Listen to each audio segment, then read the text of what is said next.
അമ്മ മാതാവിനും തിരുക്കുമാരനും ഒരായിരം നന്ദി. എൻ്റെ പേര് ജോയൽ, ഞാൻ ചങ്ങനാശ്ശേരിയിൽ നിന്നാണ് വരുന്നത്. ഞാൻ കഴിഞ്ഞ ഓഗസ്റ്റ് 15-ന് സുഖാരോഹണത്തിനാൾ അന്ന് ഇവിടെ വന്ന് ഉടമ്പടി എടുത്തായിരുന്നു. ഞാൻ ഉടമ്പടി എടുക്കാനുള്ള കാരണം എന്താ വെച്ചാൽ, ഞാൻ ജൂലൈ 5-ന് ഞാനൊരു അയർലൻഡ് സ്റ്റഡി വിസയ്ക്ക് ഞാൻ വെച്ചിട്ടുണ്ടായിരുന്നു. അപ്പം ഞാൻ വെച്ച സമയത്തൊക്കെ എല്ലാവർക്കും അപ്രൂവൽ കിട്ടുന്നു. അപ്പം ഞാനും വിചാരിച്ചു എനിക്കും കിട്ടും. അപ്പം 2 ആഴ്ചക്കുള്ളിലൊക്കെ എല്ലാവർക്കും കിട്ടുന്നുണ്ടായിരുന്നു. എൻ്റെ കൂടെ വെച്ചവർക്കൊക്കെ 2 ആഴ്ചക്കുള്ളിൽ കിട്ടി. അപ്പോൾ എൻ്റെ വിചാരം എനിക്കും കിട്ടും. ഞാനങ്ങനെ ആ ഒരു കോൺഫിഡൻസിൽ ഇങ്ങനെ ഇരിക്കുമായിരുന്നു. അപ്പം ജൂലൈ ഒരു 3rd വീക്കായി, എനിക്കൊന്നും ഒരു അനക്കവും ഇല്ല.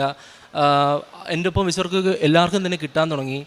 പിന്നെ ജൂലൈ ലാസ്റ്റായി, അപ്പോഴും കിട്ടിയില്ല. പിന്നെ ഓഗസ്റ്റ് ഫസ്റ്റ് വീക്ക് കഴിഞ്ഞു, അപ്പോഴും ഒന്നും ആവുന്നില്ല.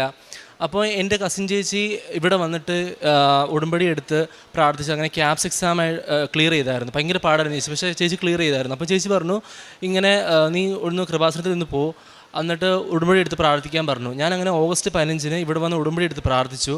ഉടമ്പടി എടുത്ത് പ്രാർത്ഥിച്ച് ഞാൻ കാര്യങ്ങളൊക്കെ, അതായത് പ്രാർത്ഥനകൾ, ബൈബിൾ വായിക്കാൻ, കാരുണ്യപ്രവൃത്തി ഇതൊക്കെ ചെയ്യുന്നുണ്ടായിരുന്നു.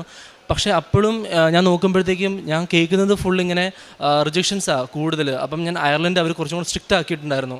അപ്പം വളരെ കുറച്ച് പേർക്ക് അവർക്ക് വിസ കൊടുക്കുന്നുള്ളൂ. അപ്പം ഇങ്ങനെ ഫുള്ളായിട്ട് റിജക്ഷൻ്റെ സ്റ്റോറീസാണ് കേൾക്കുന്നത്. അപ്പം എനിക്ക് ഭയങ്കര പേടിയാണ്. അപ്പം ഒരു നെഗറ്റീവ് എന്താണെന്ന് പറഞ്ഞു കഴിഞ്ഞാൽ, എൻ്റെ പ്രൊഫൈലിലുള്ളത്, ഞാൻ ബിടെക് പഠിച്ച സമയത്ത് എനിക്കൊരു 12 ബാക്ക്ലോഗ് ഉണ്ടായിരുന്നു. അപ്പോൾ ആ ബാക്ക്ലോഗ് സാധാരണ ഒരു പ്രശ്നമല്ലാത്തതാണ്. പക്ഷേ ഈ ഒരു ലാസ്റ്റ് ഒരു മന്ത് ആയതുകൊണ്ട്, അതായത് ഈ സെപ്റ്റംബർ ഇൻടേക്കിനുള്ള വിസ കൊടുക്കുന്ന ലാസ്റ്റ് മന്ത് ആയതുകൊണ്ട് അവർ അങ്ങനെ ബാക്ക്ലോഗ് ഉള്ളവർക്കൊക്കെ റിജക്ഷൻ കൊടുക്കുമായിരുന്നു. അതായത് 2 ബാക്ക്ലോഗ് ഉള്ളവർക്ക്, 5 ഉള്ളവർക്ക് ഇത് കൂടെ. അപ്പം ഞാൻ വിചാരിക്കും ഈ ഇത്രയും കുറവുള്ളവർക്ക് കിട്ടുന്നില്ല, അപ്പോൾ പിന്നെ എനിക്ക് കിട്ടുമോ? അപ്പോൾ എനിക്കൊരു പേടിയായിരുന്നു. അപ്പോൾ ഞാൻ വിചാരിക്കുക വേറൊരു കൺട്രി നോക്കാം, അങ്ങനെയൊക്കെ ഇങ്ങനെ വിചാരിച്ചിരിക്കുമോ, റിജക്ഷൻ വരട്ടെ അത് കഴിഞ്ഞിട്ട് നോക്കാമെന്ന് വിചാരിക്കുമായിരുന്നു. അപ്പം അങ്ങനെ ഇരുന്ന് ഞാനാണെങ്കിൽ എല്ലാ ദിവസവും പള്ളിയിൽ പോകുമായിരുന്നു. എല്ലാ ദിവസവും പള്ളിയിൽ പോയി ഇപ്പം പ്രാർത്ഥിക്കും ഞാൻ. അപ്പം ഈ പ്രതീക്ഷിക്കുന്ന പ്രാർത്ഥനയൊക്കെ ചെല്ലുമ്പോഴത്തേക്ക് എങ്ങനെ ശരിക്കും പ്രാർത്ഥിക്കും, എനിക്ക് കിട്ടണം. എനിക്കാണെങ്കിൽ ഒന്നും കൂടെ ഇത് ട്രൈ ചെയ്യാൻ, കാരണം 1 ഇയറായി ഞാനിതിന് വേണ്ടി പുറകെ നടക്കുന്നു. അപ്പോൾ എനിക്കിനി ട്രൈ ചെയ്യാൻ പറ്റില്ല, എനിക്കിത് തരണമെന്ന് ഞാൻ പ്രാർത്ഥിക്കുന്നുണ്ടായിരുന്നു നന്നായിട്ട്. അപ്പോൾ അങ്ങനെ ഞാൻ ഇന്നലെ രാവിലെ എൻ്റെ പ്രതീക്ഷിത പ്രാർത്ഥനയൊക്കെ ചൊല്ലി കഴിഞ്ഞ് പള്ളിയിൽ പോയി തിരിച്ചു വന്നു. അങ്ങനെ ജസ്റ്റ് വാട്സപ്പ് തുറന്നപ്പോഴത്തേക്കും ഒരു ഗ്രൂപ്പുണ്ട്, അതായത് ഒരു 600-700 പേരിങ്ങനെ കുട്ടികൾ പോകാൻ വേണ്ടി അങ്ങനെ ക്രിയേറ്റ് ചെയ്യുന്ന ഗ്രൂപ്പാണ്. അപ്പോൾ അതിനകത്താണ് സാധാരണ എംബസിയുടെ സൈറ്റിലാണ് വിസ ഡിസിഷൻ വരുന്നത്. പക്ഷേ അതിനകത്ത് നോക്കേണ്ട കാര്യമില്ല, ഗ്രൂപ്പിനകത്ത് തന്നെ അവരെ PDF ഇടും. അപ്പം ഞാനാണെങ്കിൽ സിറ്റൗട്ടിലിരിക്കുമായിരുന്നു. അപ്പോൾ ഉടനെ ഞാൻ ആ വിസ ഡിസിഷൻ വന്നപ്പോൾ എനിക്കൊരു തോന്നൽ വന്നു, ആ കാശുരൂപം ഇവിടുന്ന് കിട്ടി, ഉടമ്പടി കാശുരൂപം ഒന്ന് കയ്യിലെടുത്ത് വെച്ചിട്ട് നോക്കാമെന്ന് വിചാരിച്ചു. അങ്ങനെ ഞാൻ റൂമിൽ പോയി എൻ്റെ കാശുരൂപം എടുത്ത് കയ്യിൽ പിടിച്ചു. എന്നിട്ട് ഞാൻ നോക്കിയപ്പോൾ എൻ്റെ വിസ അപ്രൂവ് ആയിട്ടുണ്ട്. അന്ന് തന്നെ എൻ്റെ വിസ അപ്രൂവ് ആയ ദിവസം തന്നെ എനിക്ക് 12 സപ്ലികൾ എനിക്ക് അപ്രൂവ് ആയപ്പോൾ 2-3 സപ്ലി ഉള്ളവർക്കൊക്കെ റിജക്ഷനാണ് വന്നിരിക്കുന്നത്. അപ്പം ഞാൻ ശരിക്കും വിശ്വസിച്ചു ഇത് അത്ഭുതം തന്നെ, അല്ലാതെ കിട്ടാൻ ഒരു വഴിയുമില്ല. കാരണം 2 കിട്ടുന്നില്ല, 2 ബാക്ക്ലോഗുകൾ കിട്ടിയിട്ടില്ല, എനിക്ക് കിട്ടി. അത് ഞാൻ വിശ്വസിക്കുന്നു. കാരണം ഇതിലപ്പുറം വേറൊരു പ്രൂഫ് എനിക്ക് വേണ്ട കാര്യമില്ല. ഇത് കുറേ മാറ്റങ്ങൾ, ഈ ഒരു പീരീഡ് 2 months എനിക്ക് കുറേ മാറ്റങ്ങൾ വന്നു ആത്മീയമായിട്ടൊക്കെ. കാരണം ഞാൻ അങ്ങനെ പ്രാർത്ഥിക്കത്തോ അങ്ങനെയൊന്നും ചെയ്യത്തില്ല, അങ്ങനെ എപ്പോഴും പ്രാർത്ഥനയോ എപ്പോഴും പള്ളിയിൽ പോകുമോ അങ്ങനെ ചെയ്തില്ലായിരുന്നു. പക്ഷേ ഇവിടുന്ന് ഉടമ്പടി എടുത്തതിന് ശേഷം ഞാൻ ഫുൾ എല്ലാ ദിവസവും ഞാൻ പള്ളിയിൽ പോവുകയും പ്രാർത്ഥിക്കുകയും കുർബാന കൂടുകയൊക്കെ ചെയ്യുമായിരുന്നു. ബൈബിൾ വായിക്കും അരമണിക്കൂർ നേരം. ഞാനങ്ങനെ ഒരിക്കലും എൻ്റെ ജീവിതം ഞാൻ ബൈബിൾ അരമണിക്കൂറല്ല 10 മിനിറ്റ് പോലും ഞാൻ വായിച്ചിട്ടില്ല.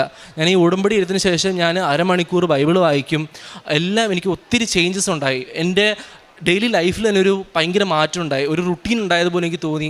ഭയങ്കര ഒരു ബ്ലസ്ഡ് ഫീൽ എനിക്കിപ്പോൾ ഉണ്ട്.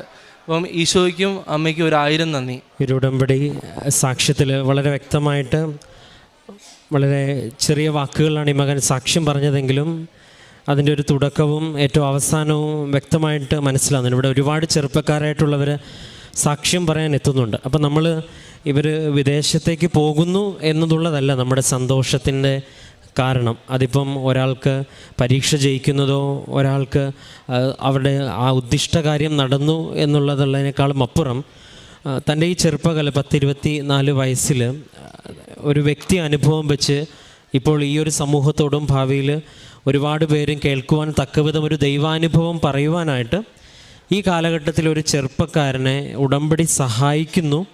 അത് വ്യക്തിപരമായിട്ട് ആ മകന് നല്ല ബോധ്യമുണ്ടോ, അല്ലെങ്കിൽ ബോധ്യം അല്ലെങ്കിൽ പിന്നെ ഇങ്ങനെ മൈക്കെടുത്ത് ഇങ്ങനെ പറയാനായിട്ട് പറ്റില്ല. കാരണം ഈ പ്രായത്തിലുള്ള മക്കൾ വീട്ടിലുള്ളവർക്കൊക്കെ അറിയാം. അങ്ങനൊരു ബോധ്യവും അനുഭവവും ഇല്ലാതെ ആരും സംസാരിക്കത്തില്ല.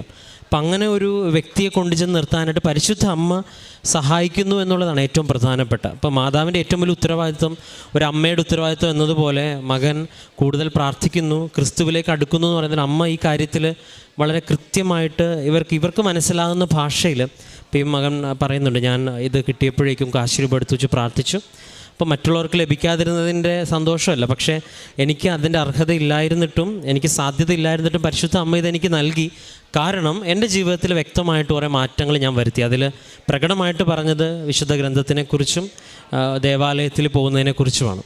ഇത് രണ്ടും പ്രധാനപ്പെട്ടതാണെന്ന് നമുക്ക് എല്ലാവർക്കും അറിയാം, ഒരുപക്ഷെ ക്രിസ്തീയ പശ്ചാത്തലത്തിലുള്ളവർക്കും അറിയാം. പക്ഷേ ഇത് രണ്ടിടത്തും പോകുമ്പം എന്ത് ലഭിക്കുന്നു എന്നുള്ള ചോദ്യത്തിന് ഉടമ്പടിയാണ് നമുക്ക് ഉത്തരം നൽകുന്നത്. അത് ലഭിക്കുന്നത് എന്താണെന്ന് ഈ വിദേശത്തുള്ള അവസരം ലഭിക്കുന്നുള്ള ഉത്തരം, അതാണ് ഏറ്റവും അവസാനം പറയുന്നത്. ഇപ്പോൾ എനിക്കൊരു റൊട്ടീനുണ്ട്, ഒരു ബ്ലെസ്സഡ് ഫീലിംഗ് എൻ്റെ ഉള്ളിലുണ്ടെന്നുള്ളത്. ഒരു പക്ഷേ ഇതാണ് ഉടമ്പടിയുടെ ഒരു അനുഭവം എന്ന് പറയുന്നത്. അമ്മ ഉടമ്പടിയിൽ വിജയിക്കുന്നത് ഒരു കാര്യം നടക്കുന്നുണ്ട്. ഇപ്പോൾ ചില സാക്ഷ്യങ്ങളിൽ കാര്യം നടന്നില്ലെങ്കിൽ പോലും ഇവിടെ ആളുകൾ സാക്ഷ്യപ്പെടുന്നു, ഈശോയും മാതാവും കൂടെ ഉണ്ടെന്ന് എനിക്കറിയാം, ഇനി മുൻപോട്ടുള്ള യാത്ര ഞാൻ ഒറ്റയ്ക്കല്ല. അപ്പോൾ ഈ ഒരു ബോധ്യത്തിലേക്ക് ഒരു വ്യക്തി കൊണ്ട് ചെന്ന് നിർത്താൻ ഈ കാലഘട്ടത്തിൽ ഒരു പ്രാർത്ഥനയ്ക്ക് സാധിക്കുന്നുണ്ടെങ്കിൽ അതൊരു ദൈവികമായൊരു പദ്ധതിയാണ്. ആ പദ്ധതി പരിശുദ്ധമ്മയുടെ പ്രത്യക്ഷീകരണത്തിൻ്റെ ഒരു പദ്ധതിയാണ്. അതാണ് ഈ സാക്ഷ്യങ്ങളെയൊക്കെ അങ്ങനെയാണ് നമ്മൾ വിലയിരുത്തേണ്ടത്.